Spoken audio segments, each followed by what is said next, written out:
Tennessee's football scrimmage, the first scrimmage of spring camp, as the Vols have now had 7 practices culminating in the scrimmage on Saturday. So Josh Heupel was a little bit more insightful. I think he's getting tad looser around the media, Caleb, especially though in spring camp. So he might be more quotable. He is the best though at saying something and saying nothing at the same time. Yeah, he gives a little bit away nowadays, a little bit more than he gave 2 years ago. Even from the scrimmage, there were a few things he said that I think that we'll get into kind of stood out a little bit. That were, I think, I wouldn't say good news for Tennessee, but the only news you would have gotten would have been bad news, and it revealed that there was no bad news, if that makes sense. So I think that's good. That's a good sign for Tennessee. Well, and I think he's smart too because this is a way different market. I mean, where does UCF rank among the teams that need to be covered in Orlando? Probably not very high, and it's not much of a sports city anyway. It's a transient city that doesn't have loyal fans. So, this is a totally different situation. I would have said the same for Danny White when he was hired. That's going to change in 5 years, 10 years. UCF's the biggest school in Florida. It is the sleeping giant of college football. I'm telling you. No, I agree. Are they getting covered though? 50 media members a day. Probably not. I mean, Orlando, there's so many other things to cover in Orlando. You're right, on a regular basis. So I mean, that I think is a bigger challenge than most people realize. I mean, other than, I guess they've all grown now, but back in the day, Knoxville was definitely, I thought, the toughest SEC media market because Vanderbilt doesn't count because that's Vanderbilt.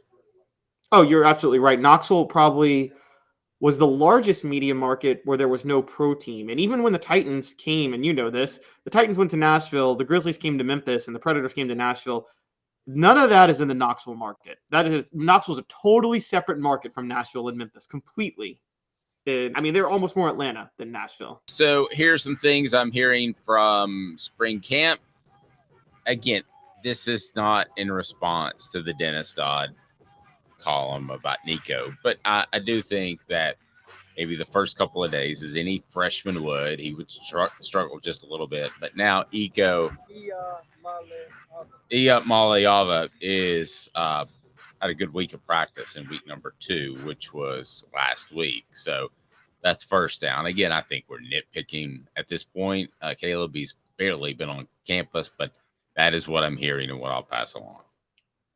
Yeah, I had heard that he had actually taken a huge stride forward too. I think Jaru was telling us about this last Friday. By the way, we were talking with him about practice. He said that they were starting to see some better signs from Iam Aliava later in the week, into the second week of spring practice. So I don't think there was anything to worry about. You know, you have to rework sometimes a quarterback. That's fine. If he doesn't start this year, that's still fine because there's Joe Milton. Look, how many quarterbacks now, we've talked about this. I mean, even in the NFL, they have to have their footwork and everything reworked over time. Aaron Rodgers had to be sent to a quarterback camp after his rookie year.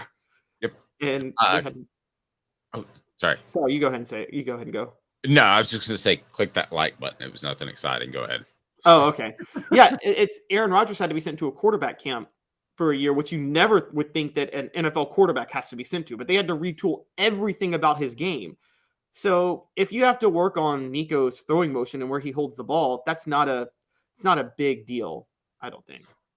I don't think so either. Some more things that I'm hearing is that Cooper Mays did not participate, as Josh Heupel said on Saturday. He wasn't in the scrimmage here, and it's just a old ding that he could be back any day, maybe even today as the Vols practice.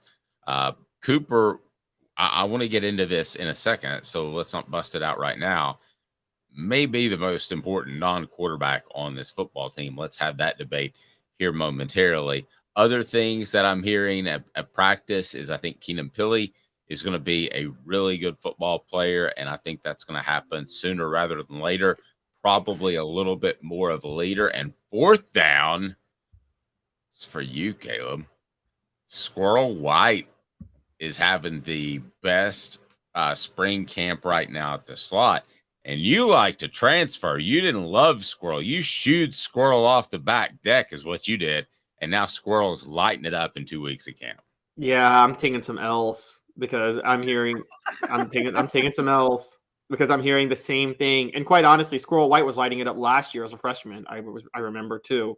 Was one of the standout early freshmen, and he might beat out Dante Thornton.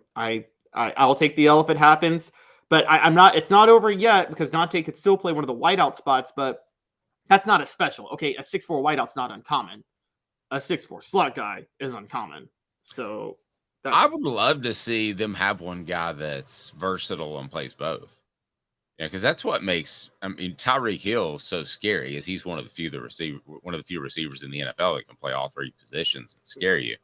Yeah, Cordell Patterson was that way at Tennessee. Yeah, if he ran the right way.